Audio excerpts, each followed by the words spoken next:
तो दोस्तों कैसे हो। आज की वीडियो में हम बात करेंगे डायरिया के बारे में। डायरिया एक वायरल इन्फेक्शन डिसीज़ है, यानी कि ये वायरल के द्वारा फैलती है। वायरस के द्वारा यह वायरस के अलावा बैक्टीरिया, फंगल, प्रोटोजोआ के कारण भी हो सकती है। यह वायरस के अलावा और बैक्टीरिया के अलावा प्रोटोजोआ और फंगस से भी हो सकती है। और यदि हम प्रदूषित पानी पी लें, यानी बेकार पानी पी लें, तो उससे भी हो सकती है। कॉन्टेमिनेटेड फूड से, यानी जो फूड हमें सूटेबल ना हो, या फिर फूड में कोई माइक्रो ऑर्गेनिज्म हो, तो उसकी वजह से भी हो सकती है ये डायरिया। डायरिया में लूज मोशन हो जाते हैं, यानी कि स्टूल बार बार आता है। लेटरिन दिन में 5 से 6 बार आती है। यह छोटे बच्चों और बड़ों में भी हो सकता है डायरिया। यह गंभीर बीमारी नहीं है। डायरिया कोई गंभीर बीमारी नहीं है, ये नॉर्मली है, ये सब में हो जाता है। अब हम इसकी डेफिनेशन देखते हैं। वह कंडीशन जब पेशेंट को दिन में 3 से 4 बार बॉर्डरली स्टूल हो जाए, उसे उस कंडीशन को डायरिया कहा जाता है। यानी दिन में 3 से 4 बार पेशेंट को स्टूल यानी लेटरिन आ रही है, तो उस कंडीशन को डायरिया कहा जाता है। अब बात करते हैं हम इसके कॉजेज़ के बारे में। इसके कारण क्या क्या हो सकते हैं। Number 1, viral infection. यदि हमें वायरस या वायरल इन्फेक्शन है, तो हमें वो डायरिया हो सकता है। और बैक्टीरियल इन्फेक्शन है, तो उसकी वजह से भी डायरिया हो सकता है। कॉन्टेमिनेटेड फूड की वजह से डायरिया हो सकता है। फूड पॉइजनिंग, यानी फूड पॉइजनिंग मतलब फूड में कोई माइक्रो ऑर्गेनिज्म या फूड से कोई पॉइजनिंग यानी हो रही है, तो उसकी वजह से भी डायरिया हो सकता है। स्टमक फ्लू, इसकी वजह से भी डायरिया होता है। तो ये थे इसके कॉजेस। अब बात करते हैं हम इसके सिम्टम्स के बारे में। इसके सिम्टम्स क्या हैं। सिम्टम्स में इसके स्टमक पेन, यानी पेट में दर्द रहना, पेट में दर्द होएगा, एडन होएगी। और दूसरा सिम्टम्स है फीवर। फीवर फीवर आ जाएगा अगर डायरिया है। तो इंटेस्टाइन इन्फ्लेमेशन। इंटेस्टाइन का मतलब होता है आंत, इन्फ्लेमेशन का मतलब है सूजन, यानी हमारी आंत में सूजन आ जाएगा। और वाटरली स्टूल, यानी कि लेटरिन जो है वो बहुत पानी हो जाएगी। और वीकनेस, इसमें कमजोरी फील होगी। और डिहाइड्रेशन, यानी कि पानी की कमी हो जाएगी। तो ये थे दोस्तों इसके कुछ सिम्टम, स्क्रीनशॉट ले लीजिए। और अब हम बात करेंगे इसके ट्रीटमेंट के बारे में। इसका क्या क्या ट्रीटमेंट है।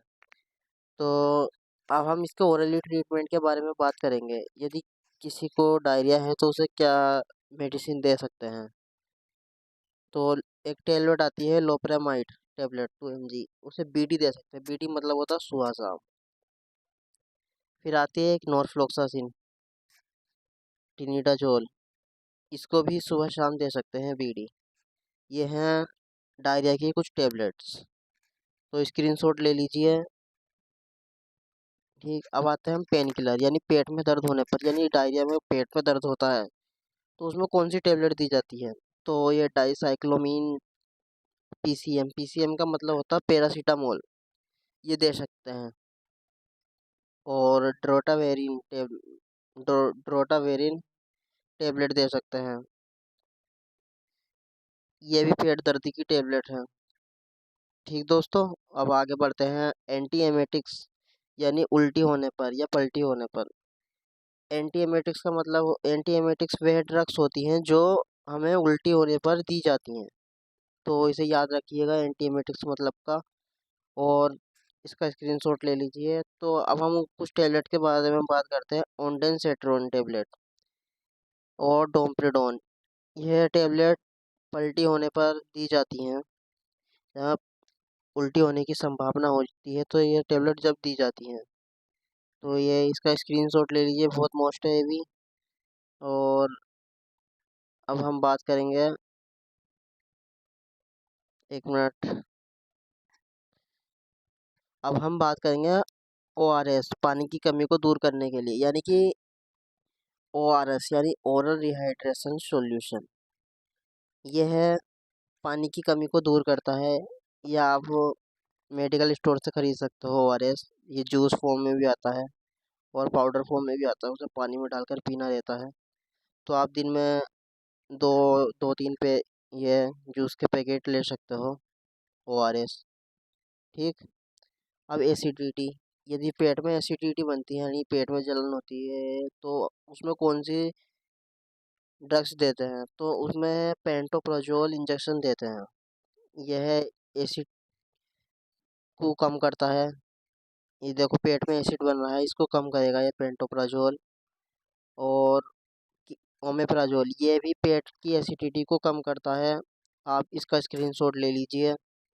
और फिर आते हैं रेवाप्राजोल, ये भी एसिडिटी को कम करता है यदि एसिडिटी बनती है, तो रेवाप्राजोल सोडियम और डोम्पेडोन के साथ ये कैप्सूल है। तो दोस्तों इसी तरह की वीडियो देखने के लिए मेरा YouTube channel DR Sadil Siddiqui subscribe करो और वीडियो को लाइक करो, शेयर करो, कमेंट करो कि मैं किस टॉपिक पर वीडियो बनाऊं। किसी भी दवा लेने से पहले डॉक्टर की सलाह ज़रूर लें। यूट्यूब से वीडियो देखकर दवाई ना लें। ये सिर्फ वीडियो नॉलेज के पर्पज़ से डाली जाती हैं। ठीक, थैंक यू।